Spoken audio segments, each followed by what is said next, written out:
بسم اللہ الرحمن الرحیم الرحمن علم القرآن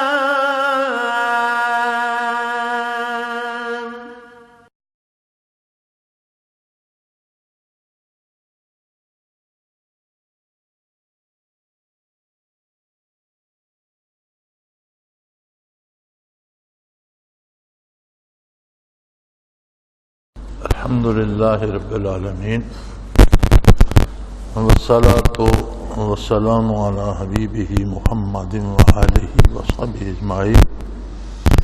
اعوذ باللہ من الشیطان الرجیم. بسم اللہ الرحمن الرحیم. وَإِذَا رَأَيْتَ الَّذِينَ يَخُوضُونَ فِي آيَاتِنَا فَأَعْرِضْ عَنْهُمْ حَتَّى يَخُوضُوا فِي حَدِيثٍ غَيْرِهِ اما ينسينك الشيطان فلا تقعد بعد الذكر مع القوم الظالمين. ما على الذين يتقون من حسابهم من شيء ولكن ذكرى لعلهم يتقون. وذر الذين اتخذوا دينهم لعبا ولهوا وغرتهم الحياة الدنيا وذكر به أن تبصر نفس بما كسبت ليس لها من دون الله ولي ولا شفيع وإن تعدل كل عدل لا يؤخذ منها. أولئك الذين أبصروا بما كسبوا لهم شراب من حميم وعذاب أليم بما كانوا يكفرون. اللهم سبحانك لا علم لنا إلا ما علمتنا إنك أنت العليم الحكيم. مولاي صل وسلم دائما أبدا علی حبیبک خیر الخلق کلہم.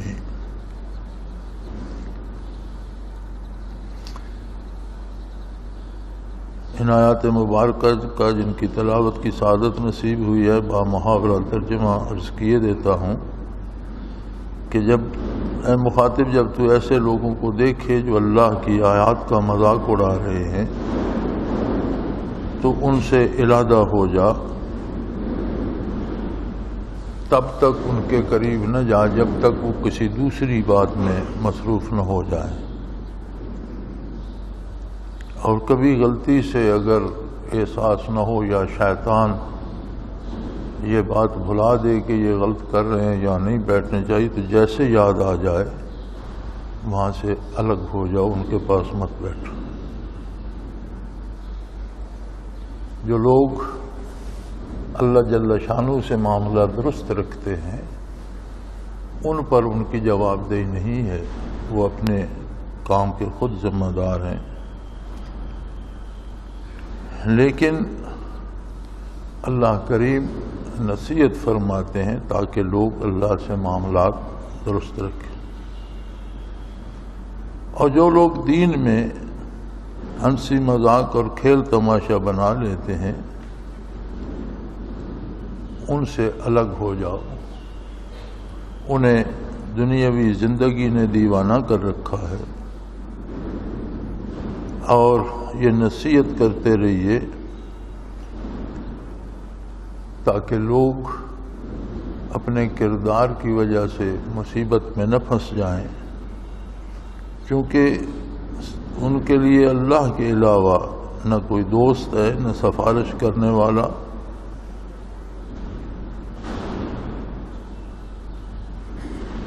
وَإِن تَعْدِلْ كُلَّ عَدْلٍ لَا يُؤْخَذْ مِنْهَا.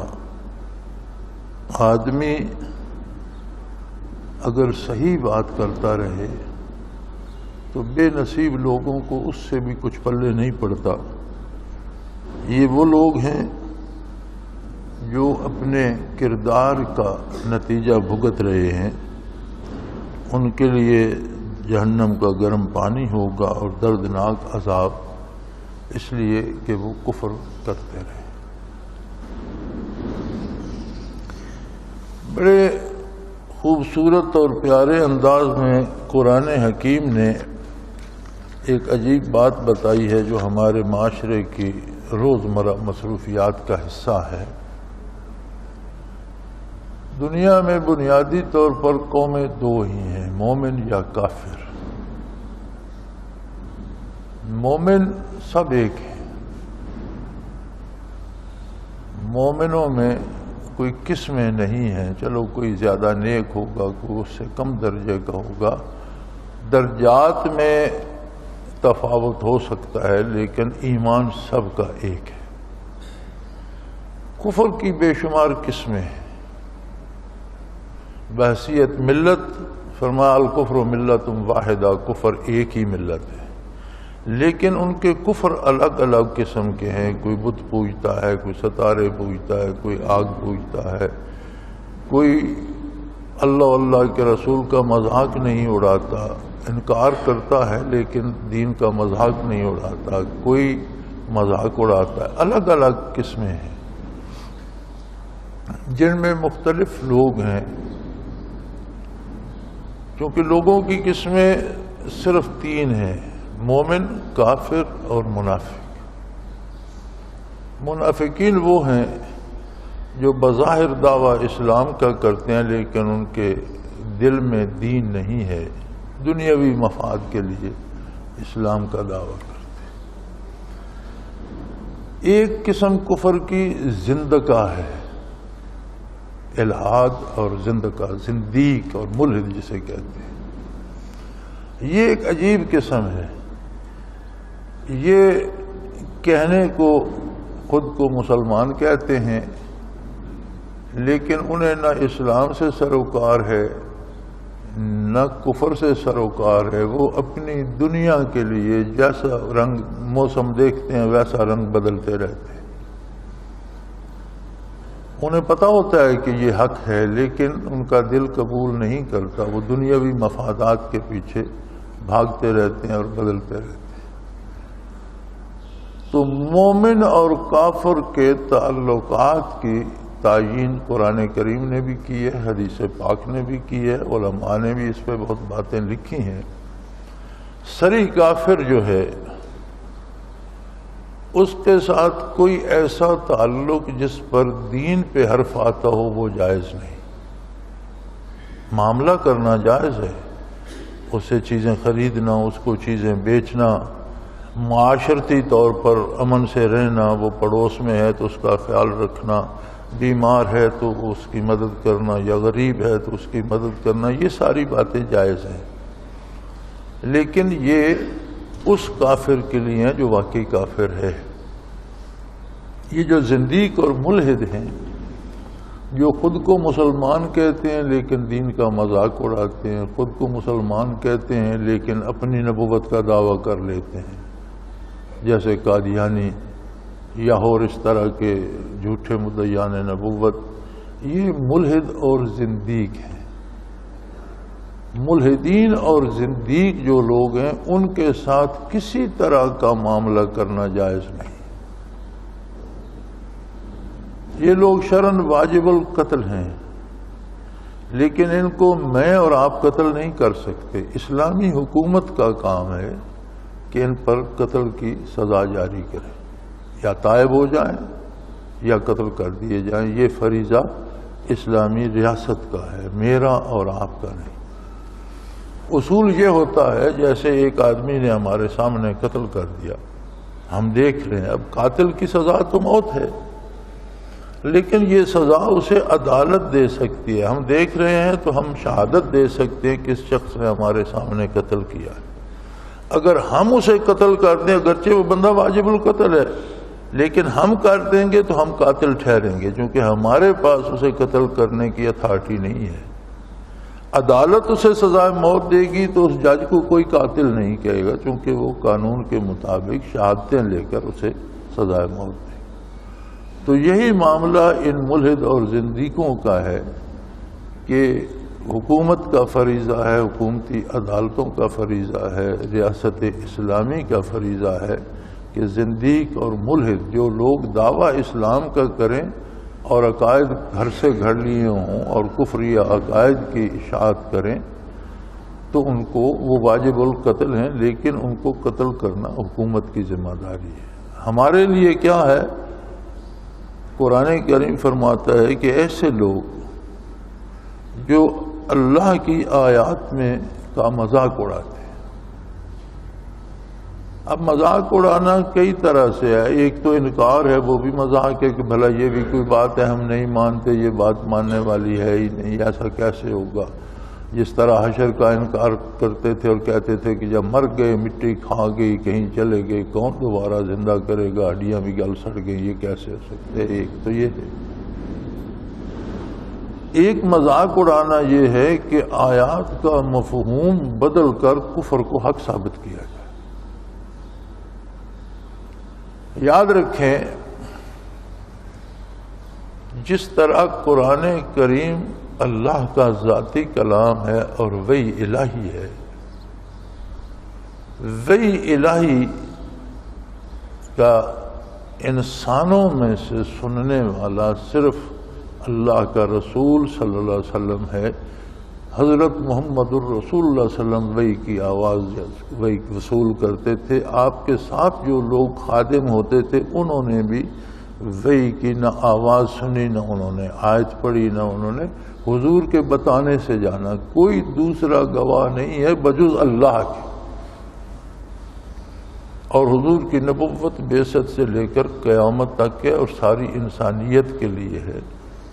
اور آپ اصدق الصادقین ہیں صلی اللہ علیہ وسلم. آپ کی بات 100% درست ہے. اس میں اگر 0.00001% بھی کوئی شک کرے گا تو کافر ہو جائے. اور جب آیات نازل ہوتی تھیں تو بڑے بڑے زبان دان حضور کی مجلس میں حاضر ہوتے تھے. عرب کے بڑے بڑے ایسے لوگ جو زبان دانی میں ماہر تھے. تو حضور صلی اللہ علیہ وسلم کی حیات طیبہ میں کتنی جگہ یہ ملتا ہے کہ کوئی آیہ کریمہ نازل ہوئی اور آپ نے وہ آیہ کریمہ صحابہ کو سنائی اور پوچھا کہ سمجھ گئے ہو اس کا معنی کیا ہے، کیا مراد ہے اس کی. تو انہوں نے عرض کی یا رسول اللہ، اللہ و رسولہ عالم، اللہ اور اس کا رسول بہتر جانتے ہیں، ہم اس کا معنی نہیں کریں گے، جو آپ فرمائیں گے وہ معنی ہو. چنانچہ حدیث شریف بھی وحی الہی ہے اور ساری تفسیر ہے قرآنی آیات کی. ما ینطق عن الہوی ان ہوا الا وحی یوحی. میرا حبیب اپنی پسند سے بات نہیں کرتا بلکہ وہ بات بھی ان پر وحی کی جاتی ہے. یعنی قرآن کا مفہوم اور اس کی تفسیر بھی اللہ نے بذریعہ وحی بتائی. تو قرآنی مفہوم متعین ہو گئے کہ یہ آیہ کریمہ کب اتری، کس موقع پہ اتری، شان نزول کیا تھا، کس وجہ سے نازل ہوئی، اور حضور اکرم صلی اللہ علیہ وسلم نے اس کا کیا مفہوم متعین کیا، صحابہ کرام نے وہ مفہوم کیا سمجھا اور اس پر انہوں نے حضور کے سامنے عمل کیا اور حضور نے اس کی تصدیق فرمائی. اب یہ تو ہو گئی قرآن کی تفسیر و تعبیر. اس سے ہٹ کر کوئی اپنے گھر سے معنی پہناتا ہے آیت کو دنیا کمانے کے لیے، دولت کمانے کے لیے، تو یہ بھی مذاق اڑانے والی بات. اب جیسے قادیانیوں کے اس کذاب نبی کو دیکھیں تو اس نے بے شمار آیات پڑھ کے ان کا مفہوم اپنے اوپر منطبق کر لیا، حالانکہ رسول اللہ صلی اللہ علیہ وسلم نے تو اس طرح نہیں کیا. اب جو شان رسالت میں نازل ہوئی اس نے کہا یہ میرے لیے نازل ہوئی ہے. تو یہ بھی انتہائی بدترین مذاق اڑانے والی بات ہے. لہذا مسلمانوں کو چاہیے کہ ایسے لوگوں سے کسی طرح کا کوئی معاملہ نہ کریں. ان سے چیزیں خریدنا، ان کو چیزیں بیچنا، ان کے پاس بیٹھنا، ان سے بات کرنا، یہ سب حرام ہے. تو رشتہ داری کرنا اور یہ تو بڑے دور کی بات ہے. چونکہ یہ اس طرح کے کافر ہیں جنہوں نے دین کی توہین کی، دین کو مذاق بنا دیا. بلکہ اللہ کریم فرماتے ہیں کہ اگر کوئی وہاں مخلص مسلمان بیٹھا ہے، وہ بات نہیں کر رہا، خود کہہ کچھ نہیں رہا، وہ مذاق اڑا رہے ہیں یا غلط معنی کر رہے ہیں آیات کے، تو فرمایا اٹھ جاؤ وہاں سے، الگ ہو جاؤ. گویا سننا حرام ہے. کہنے والا تو کافر ہو جاتا ہے. وہ کافر نہیں ہے، مومن ہے، مخلص ہے، لیکن ان کی خرافات سن رہا ہے تو وہ سننا بھی حرام ہے. جس طرح یہود کے بارے اللہ کریم نے فرمایا کہ ان پر عذاب کیوں آئے؟ اکالون للسحت وسماعون للکذب، کہ دو باتیں ان میں بہت خراب تھیں جس کی وجہ سے کبھی ان کو بندر اور خنزیر بنا دیا گیا، کبھی ان پر ہوا کا عذاب آیا، کبھی پانی کا، کبھی غرق کیے گئے۔ ان پر مصیبتیں اس لیے آئیں کہ ایک تو یہ حرام کھاتے تھے، اکالون للسحت، حرام کھاتے تھے، اس سے حرام سے گریز نہیں کرتے تھے، پیسہ مل جائے، حلال حرام کی پرواہ نہیں کرتے۔ اور دوسری سماعون للکذب، جھوٹ سنتے تھے۔ یہ نہیں فرمایا کہ جھوٹ بولتے تھے، فرمایا جھوٹ سنتے تھے، جھوٹی باتیں سن کر سر دھنتے تھے۔ گویا جھوٹ کا اور برائی کا سننا بھی باعث عذاب بن جاتا ہے، یہ بہت بری چیز ہے۔ سو فرمایا جو لوگ آیات الہی کا مذاق اڑائیں ان کے پاس مت بیٹھو۔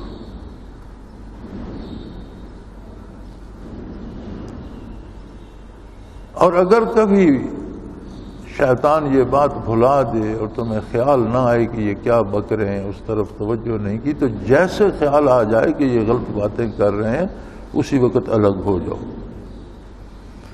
فَلَا تَقْعُدْ بَعْدَ الذِّكْرَىٰ مَعَ الْقَوْمِ الظَّالِمِينَ فَإِمَّا يَنسَيَنَّكَ الشَّيْطَانُ، اگر شیطان نے آپ کو بات بھلا دی اور کسی اور خیال میں بیٹھے تھے، خیال نہیں کیا، کسی اور طرف توجہ ہو گئی، شیطان نے کہیں اور الجھا دیا اور سمجھ نہیں آئی، تو جیسے احساس ہو فوراً وہاں سے الگ ہو جاؤ۔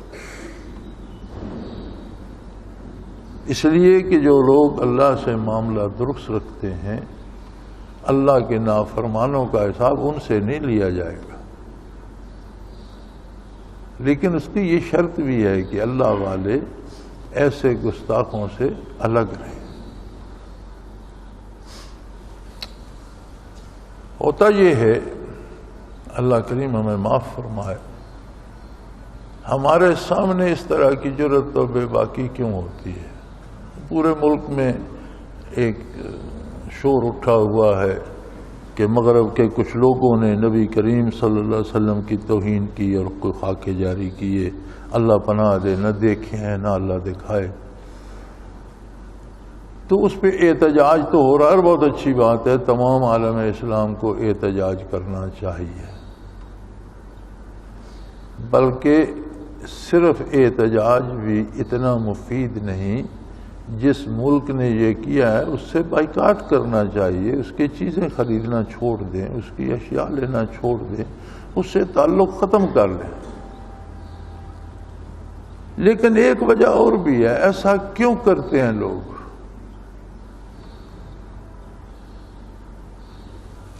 ہندوؤں نے بندروں کو، جانوروں کو، گائے کو، ہاتھیوں کو، سانپوں کو معبود بنا رکھا ہے۔ کبھی آپ نے سنا ان کا کسی نے مذاق اڑایا؟ رسول اللہ صلی اللہ علیہ وسلم تو ہمارے معبود نہیں ہیں، ہمارے نبی ہیں اور اللہ کے پیارے رسول ہیں، لیکن ہندوؤں نے تو بندروں سانپوں کو معبود بنا رکھے، ان کی عبادت کرتے ہیں، پوجا کرتے ہیں۔ ان کا مذاق کیوں نہیں اڑایا جاتا؟ ہمارا نبی صلی اللہ علیہ وسلم کی شان میں گستاخی کیوں کی جاتی ہے؟ اس لیے کہ پہلے گستاخی ہم کرتے ہیں۔ ہم نے اتنی شرم بھی نہیں رکھی جتنی ہندو بتوں کی رکھتا ہے۔ ہماری زندگی سے حضور کی سنت خارج ہو گئی، ہم نے زندگی اپنی پسند سے جینا شروع کر دی، بلکہ ہمارے ٹی وی پہ ترانے گونج رہے ہوتے ہیں، اپنی پسند سے جی لے زندگی اور جی لے زندگی اپنی پسند سے۔ مومن کی زندگی تو ان اللہ اشتری من المؤمنین انفسهم واموالهم بان لهم الجنہ، مومن کو تو جان مال بک گئی جب اس نے کلمہ پڑھ لیا، پھر اللہ نے اسے جنت عطا کرنی ہے۔ اب جو کچھ اللہ نے اسے یہاں دے رکھا ہے وہ تو اس نے اللہ کو واپس کر دیا، اب اس پہ دولت کو خرچ کرے، لیکن جہاں اللہ نے خرچ کرنے کی اجازت دی ہے، دولت کمائے لیکن جس طرح کمانے کی اللہ نے اجازت دی ہے۔ دوستی کرے جن سے دوستی کرنے کی اللہ نے اجازت دی ہے، دشمنی کرے جن سے دشمنی کرنے کا حکم اللہ نے دیا، اپنی مرضی سے کچھ نہیں کر سکتا، یہی تقاضا ایمان ہے۔ ہماری مصیبت یہ ہے کہ علامہ مرحوم نے کہا تھا کہ وضع میں تم ہو نصارہ اور تمدن میں ہنود، کہ تمہارا لباس اور شکل و شبہات تو نصرانیوں جیسی ہے اور تمہارے رسوم اور رواجات اور زندگی جو ہے اس کا انداز ہندوؤں جیسا ہے۔ وضع میں تم ہو نصارہ اور تمدن میں ہنود، شکل تم نے نصارہ جیسی بنا لی اور زندگی کا طرز جو ہے وہ تم نے ہندوؤں جیسا اپنا لیا، اور یہ مسلمان جنہیں دیکھ کے شرمائیں یہود، اور تم اپنے آپ کو مسلمان کہتے ہو حالانکہ کردار میں تم یہودیوں سے بھی گر چکے ہو۔ تو اصل لوگوں کو جرأت کیوں ہوتی ہے نبی صلی اللہ علیہ وسلم کی توہین کرنے کی؟ ہمارا کردار، ہماری شکل اور ہماری گفتگو سن کر، ہمیں دیکھ کر وہ کہتے ہیں ان کا نبی سے کیا تعلق ہے۔ قصاب جب ذبح کرتا ہے نا جانور کو، تو کھال اتارنے سے پہلے وہ الٹی چھری سے اس کے گٹے ٹھنگورتا ہے کہ کہیں اگر اس میں جان باقی ہے تو ٹانگ ہلائے گا، جب تک جان نہ نکل جائے کھال نہ اتاروں۔ تو یہ جو توہین رسالت کرتے ہیں یہ ہمارے گٹے ٹھکورتے ہیں، چونکہ ہم زندہ نہیں ہیں، ایک ذبح کیے ہوئے کٹے ہوئے جانور کی طرح پڑے ہیں۔ ہمارا تعلق نبی کریم صلی اللہ علیہ وسلم سے کمزور ہو رہا۔ نبی علیہ الصلوۃ والسلام نے اس حد تک احتیاط کا حکم دیا ہے کہ بات سچی ہو، بات حدیث شریف کی ہو، حضور کی فرمائی ہوئی ہو، لیکن کسی ایسے بندے کے سامنے وہ بات نہ کرو جو اپنی ناسمجھی کے باعث بات سمجھ نہ سکے اور کہے یہ جھوٹ ہے۔ فرمایا قولوا للناس علی قدر عقولہم او کما قال رسول اللہ صلی اللہ علیہ وسلم، لوگوں میں جو ان کی عقلی استعداد ہے اس کے مطابق ان سے بات کرو، ان کی عقل سے بڑی بات نہ کرو کہ وہ کہیں گے یہ جھوٹ ہے، اور وہ جھوٹ تو نہیں ہوگا، وہ تو حق ہوگا۔ تو فرمایا تم میں سے کوئی مجھے جھوٹا کہنے کا سبب نہ، مجھے جھوٹا نہ کہے۔ عرض کی گئی یا رسول اللہ ہمارے ماں باپ آپ پر قربان، ہماری جانیں آپ پر فدا، ہم آپ کو جھوٹا کہیں گے؟ فرمایا اگر کسی کے سامنے ایسی بات کرو گے جو بات تو میری ہوگی، سچ ہوگی، لیکن وہ سمجھ نہیں سکے گا، اپنی کم عقلی کی وجہ سے کہہ دے گا یہ جھوٹ ہے، تو پھر مجھے جھوٹا تم نے کہا۔ اور ساتھ وعید ہے من کذب علی متعمدا فلیتبوأ مقعدہ من النار او کما قال رسول اللہ صلی اللہ علیہ وسلم، جس نے جان بوجھ کر میری ذات پر جھوٹ بولا وہ اپنا ٹھکانہ دوزخ میں تلاش کرے۔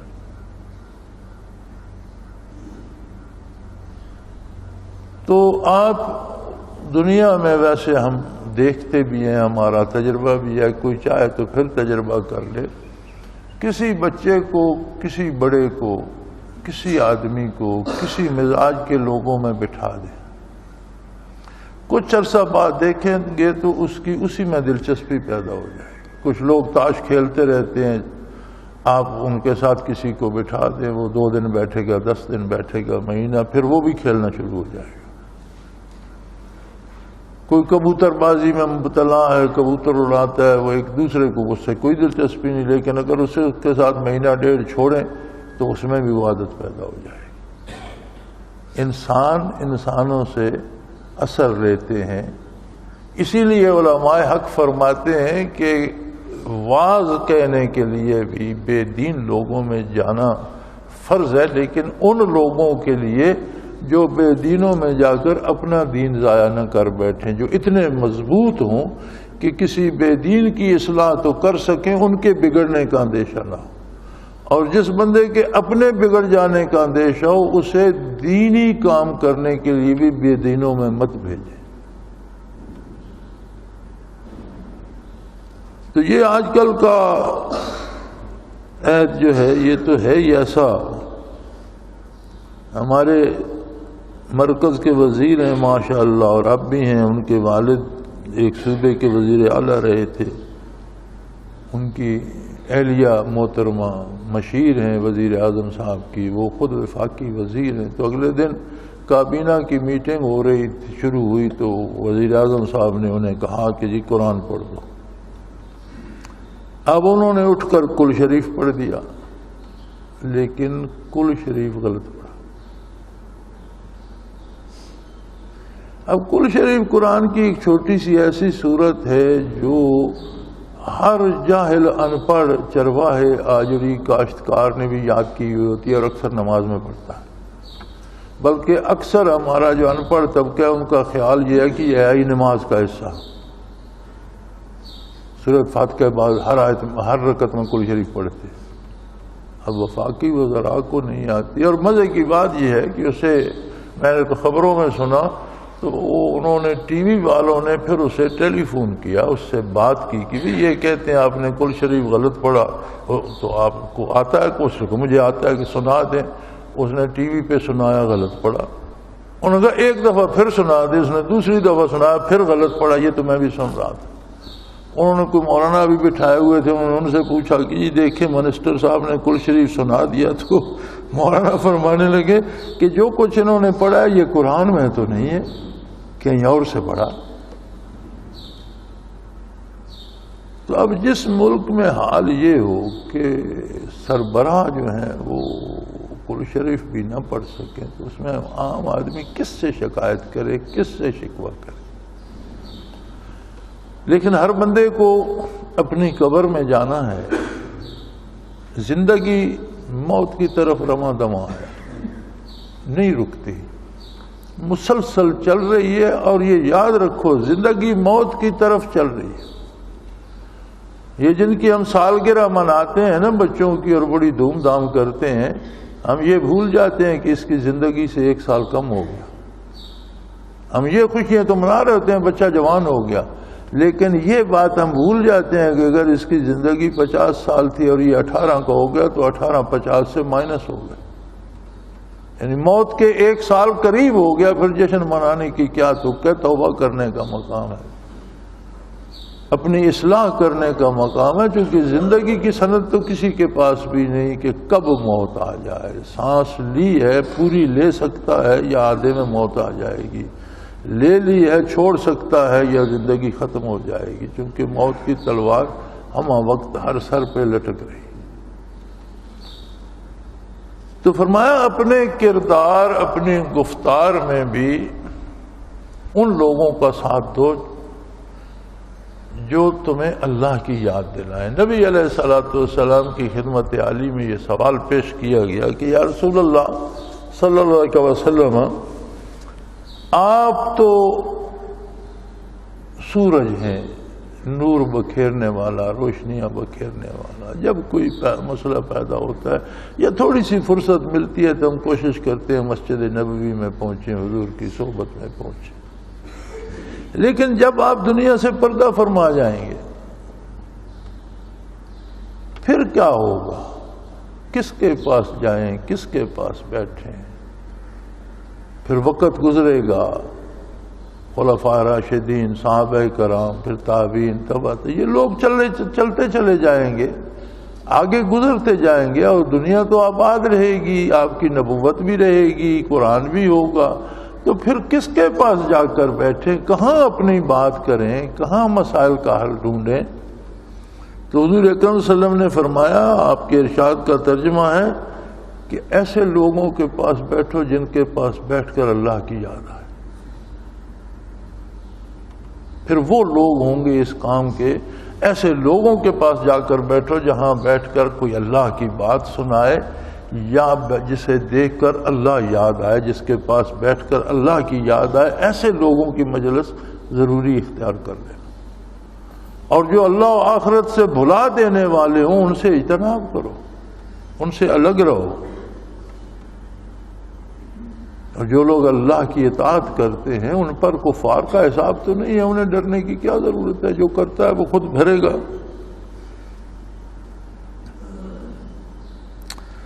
اور فرمایا جو لوگ وَذَرِ الَّذِينَ اتَّخَذُوا دِينَهُمْ لَعِبًا وَلَهْوًا وَغَرَّتْهُمُ الْحَيَاةُ الدُّنْيَا وَذَكِّرْ بِهِ. دو باتیں ارشاد فرمائیں. جو لوگ دنیا کے لالچ، دنیا کی عیش و عشرت، دنیا کی لذات میں اتنے کھو گئے ہیں کہ وہ دین کا مذاق اڑاتے ہیں، اور دنیائی زندگی پر اتنے مغرور ہیں، اپنے عہدوں پر، اپنی دولت پر، اپنی عمارت پر اتنے وہ مغرور ہیں کہ انہیں آخرت کی فکر ہی نہیں ہے.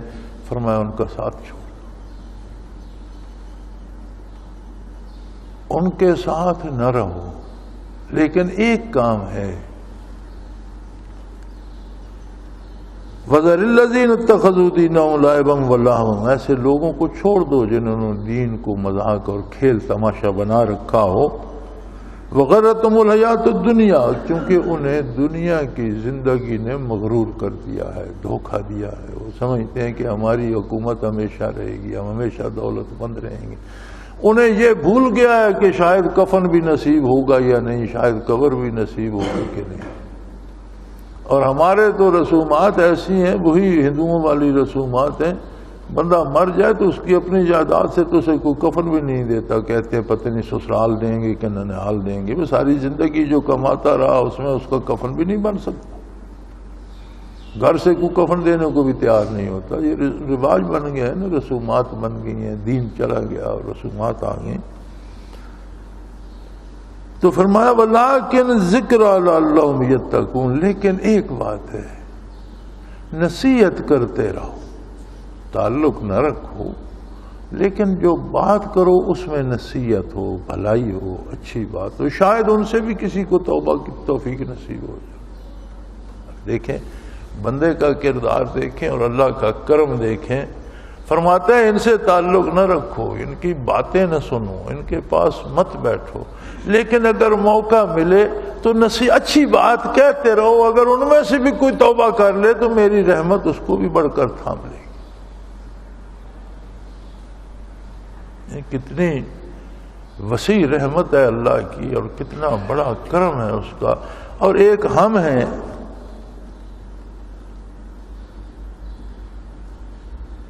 نبی صلی اللہ علیہ وسلم کا ارشاد ہے جس کا مفہوم ہے کہ کسی کی ایک تسبیح زندگی ساری میں ایک تسبیح قبول ہو گئی، اس کی نجات کے لیے کافی. اب ہم نماز کی نیت کرتے ہیں اللہ اکبر، وہ بھی تسبیح ہے. جو نماز میں پڑھتے ہیں وہ بھی تسبیحات ہیں، رکوع میں بھی تسبیحات پڑھتے ہیں، سجدے میں بھی تسبیحات پڑھتے ہیں. دن بھر بندہ الحمدللہ سبحان اللہ. ہماری عمریں گزر گئیں، مدت ہوئی، اللہ نے نماز ادا کرنے کی توفیق عطا کی، نمازیں پڑھتے، تلاوت کرتے، قرآن کریم تسبیحات سے بھرا ہوا ہے. پھر بھی ہمیں اعتبار کیوں نہیں آتا میری نجات ہو جائے. ہم میں سے کتنے لوگ ہیں جنہیں یہ اعتماد ہو کہ انشاءاللہ میری نجات ہو جائے. اس لیے ہم میں کمزوری یہ ہے کہ جب کوئی پیسے پائی کی بات ہوتی ہے ہم بڑے دل سے سنتے ہیں. جب کسی سے دوستی دشمنی کی بات ہوتی ہے بڑے دل سے اس پہ غور کرتے ہیں. کوئی دوست ہو تو اس کی بھلائی کے لیے، کوئی دشمن ہو تو اس کے نقصان کے لیے ہم بڑے خلوص سے آمادہ ہوتے ہیں. لیکن جب اللہ کی عبادت کا کام آتا ہے تو ہم رسمی طور پر ٹوٹل پورا کرتے ہیں کہ بعد میں دیکھا جائے گا، قبر میں دیکھیں گے، آخرت میں دیکھیں گے. فی الحال ٹوٹل تو پورا کرو، نماز ہو گئی بس ٹھیک ہے، 5 نمازیں دن کی پڑھی گئی ٹھیک ہے خیر. کاش ہم یہ بھی دل سے پڑھیں تو کیوں نہ پتہ ہوگی نجات ہوگی. جب اللہ کا وعدہ ہے، اللہ کے حبیب صلی اللہ علیہ وسلم کا وعدہ ہے اور وعدے برحق ہے، سچ ہے، تو پھر کیوں یقین نہ ہو. یہ نہیں کہ اللہ کی رحمت پہ یقین نہیں ہے، یہ نہیں کہ نبی صلی اللہ علیہ وسلم کی شفاعت پہ، یہ اپنے کرتوتوں پہ یقین نہیں ہے کہ ہم دنیا کے کام بڑے خلوص سے کرتے ہیں اور دین کے کام واجبی طور پر اور رسمی طور پر کرتے ہیں. تو اس رسم کو حقیقت بنائیے، دل میں اللہ کی یاد کو بسائیے، دلوں کو سینوں کو روشن کیجیے، ایک ایک تسبیح تہ دل سے نکلے.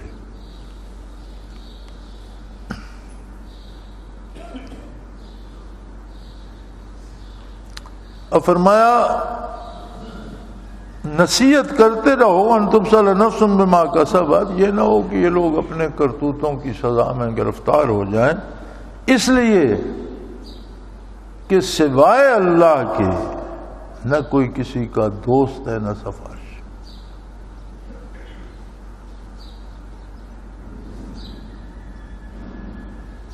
اور جب عذاب واقع ہوگا وَإِن تَعْدِلْ كُلَّ عَدْلٍ لَا يُؤْخَذْ مِنْهَا، تم ساری دنیا کی دولت، ساری دنیا کی نعمتیں ایک بندے کے پاس جمع ہو جائے، اور جب اللہ کا عذاب آ جائے تو وہ کہے یا اللہ یہ افزانے میں یہ دنیا کی ساری دولت میں دیتا ہوں، مجھے چھوڑ دے، فرمایا اس کی پرواہ نہیں کی جائے گی، پھر کوئی معاوضہ قبول نہیں کیا جائے گا۔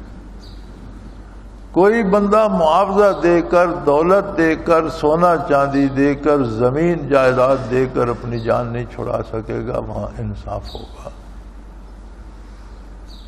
اولئک الذین ابسلوا بما کسبوا لهم شراب من حمیم وعذاب علیم بما کانوا یکفرون، جب وہ اپنے کردار کے بدلے گرفت میں آ جائیں گے، اللہ نے مہلت دی، اور یہ بڑی تھوڑی سی مہلت ہے، وقتی اور عارضی بات ہے۔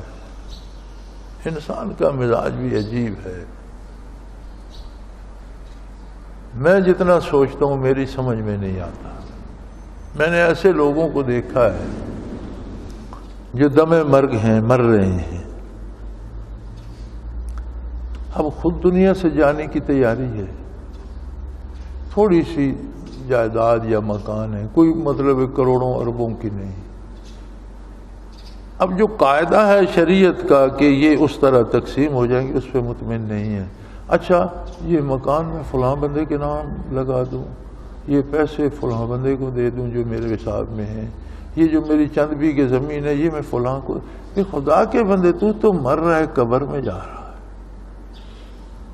وراثت کا تقسیم کا قانون ہے اللہ کا، جس کو مل جائے گی مل جائے گی، تجھے قبر میں کیا تکلیف ہے کہ کس کو زمین ملے کس کو مکان، تو چھوڑ کر چلا جائے گا۔ لیکن دنیا کے معاملے اتنے ہمارے دل میں گہرے اترے ہوئے ہیں کہ ہم سمجھتے ہیں میں قبر پہ بھی چلے جاؤں نا تو میری زمین فلاں لے لے، فلاں کو نہ ملے فلاں لے لے،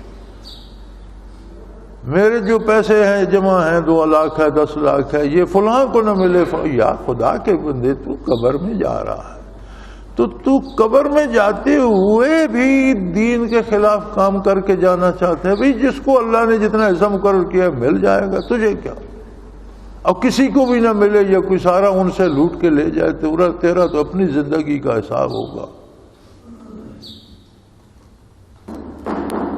کوئی سارا بھی لوٹ کر لے جائے، قبر میں جانے والے کو کیا؟ لیکن عجیب بات ہے، دنیا ہمارے دلوں میں اتنی دھسی ہوئی ہے کہ ہم لبے گور بھی دنیا کے کاموں میں دلچسپی لے رہے ہوتے ہیں، یہ خیال نہیں ہوتا کہ اس وقت تو خلوص سے اللہ اللہ کر لوں، جو آیات چند یاد ہیں وہ ان کی تلاوت کر لوں، درود شریف پڑھ لوں، کسی کو کہوں مجھے نبی کریم صلی اللہ علیہ وسلم کی باتیں سناؤ، کسی کو کہوں میرے پاس بیٹھ کر اللہ کی دفع کرو، دنیا کو چھوڑ کر جا رہے ہو، اب قبر میں تم اسے کیا کرو؟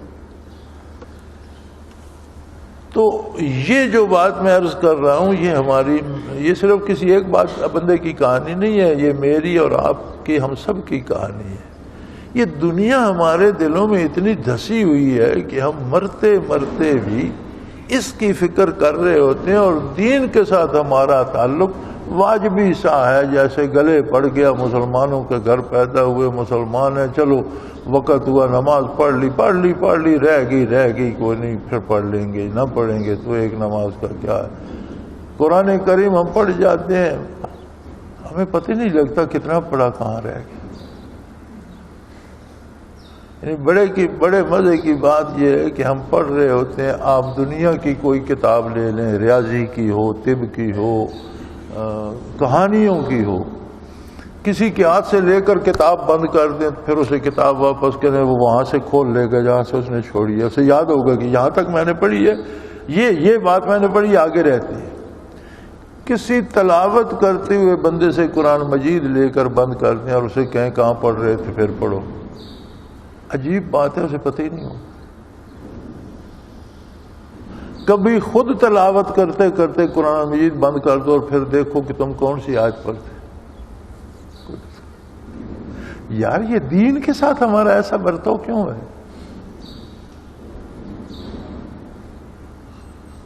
یہ دنیا میں اتنی دلچسپی ہے کہ یہ کہانیاں، افسانے، ناول ہمیں پتہ ہے جھوٹ ہے، کسی نے فرضی کہانی لکھی ہے، ہمیں پتہ ہے جھوٹ ہے. فلمیں ہم دیکھتے ہیں، ہمیں پتہ ہے یہ سارا واقعہ جھوٹ ہے. ٹی وی پہ کوئی فلم دیکھ رہا ہے، بجلی چلی گئی، بند ہو گئی، دوسرے دن اگر اس سے پوچھو تو اسے یاد ہوگا کہ فلاں جگہ یہ کام ہو رہا تھا تو بجلی چلی گئی، آگے میں فلم نہیں دیکھتا، وہ اسے یاد ہوگی. لیکن کوئی تلاوت کر رہا ہے، بجلی چلی گئی، قرآن کریم بند کر دے، بڑا کوئی اچھا بندہ ہوا تو شاید اسے پارا تو یاد رہ جائے، آیت یاد نہیں ہوگی کہ میں نے کہاں چھوڑا. تو اتنی غیر دلچسپی سے ہم دین کا کام کیوں کرتے؟ سو فرمایا پتہ اس دن چلے گا جب یہ گستاخ پکڑے جائیں گے اپنے کردار میں، تو پھر ان کے لیے پانی تک جہنم کا ہوگا کھولتا ہوا، اور بڑے دردناک عذاب ہوں گے. یعنی اللہ کی رحمت اتنی ہے کہ وہ فرماتا ہے یار زندگی ختم ہونے سے پہلے جتنے ظلم کر چکے ہو توبہ کر لو، میری رحمت کی سائے میں آ جاؤ، میں تمہیں بخش دوں. فرمایا ان سے بات نہ کرو، ان کے پاس نہ بیٹھو، ان کی بات مت سن، لیکن نصیحت کرتے ہی رہو. ہو سکتا ہے ان میں سے کوئی توبہ کر لے، میں اسے بخش دوں. بے انتہا رحمت ہے. اور ہم جو نصیحت کرنے والے بنے ہمیں خود ہی یاد نہیں وہ ہم کیا کر رہے ہیں. ہماری اپنی دلچسپی دین میں اتنی نہیں جتنی دنیا میں ہے. اللہ ہمیں معاف کرے. تو فرمایا اللہ کی ناشکری، دین کا مذاق اور کفر بہت بڑی مصیبت ہے. اور جب یہ لوگ اس میں پھنسیں گے تب خود انہیں بھی پتہ چل جائے گا اور دوسروں کو بھی اندازہ ہو جائے گا. اللہ کریم ان گستاخیوں سے اپنی پناہ میں رکھے، ہمیں توبہ کی توفیق دے، ہمارے دلوں کو روشن کرے اور صدق دل سے اپنی اور اپنے نبی کی اطاعت نصیب فرمائے. وآخر دعوانا الحمدللہ. اللہ اللہ اللہ اللہ اللہ اللہ اللہ اللہ.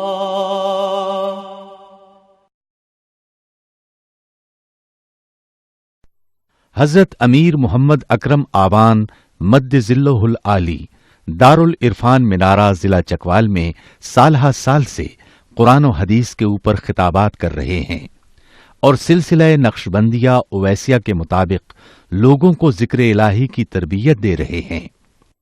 وہ قرآن پاک کی تفسیر ترتیب وار بیان کر رہے ہیں. تفسیر قرآن کو وہ موجودہ ملکی اور بین الاقوامی حالات کے مطابق بیان کرتے ہیں. موٹر وے سے کلر کہار کے انٹرچینج سے نکلتے ہوئے کلر کہار کی جھیل سے ہوتے ہوئے میانی، بوچھال اور نور پور سے گزرتے ہوئے دارالعرفان منارہ پہنچ سکتے ہیں. حضرت امیر محمد اکرم آوان نے بچیوں اور بچوں کی دینی اور دنیاوی تعلیم کے لیے سقارہ اکیڈمی کے نام سے ایک درسگاہ بھی قائم کی ہے، جس کا افتتاح ملک پاکستان کے صدر جنرل محمد ضیاء الحق نے اپنے دست مبارک سے کیا تھا. وہ تمام احباب جو اسلام کی طلب رکھتے ہیں ان سے گزارش ہے کہ دارالعرفان منارہ ضلع چکوال میں امیر محمد اکرم آوان صاحب کے خطابات سے مستفید ہوں. وہ ہر جمعے کو نماز سے پہلے بیان فرماتے ہیں. ہر ماہ کی پہلی اتوار کو ماہانہ اجتماع ہوتا ہے جس میں آپ خصوصی خطاب فرماتے ہیں اور پاکستان کے چاروں صوبوں سے احباب اس اجتماع میں شرکت کرتے ہیں. اس کے علاوہ یہاں سال میں 2 مرکزی اجتماعات بھی ہوتے ہیں. ایک رمضان المبارک میں اعتکاف کا اجتماع اور دوسرا جولائی اور اگست میں 40 دن کا اجتماع ہوتا ہے جس میں روحانی تربیت کی جاتی ہے. اپنا خون سیماب دے کر اتنا ہم کر جائیں گے، نام آقا کا چمن میں پھر رقم کر جائیں گے.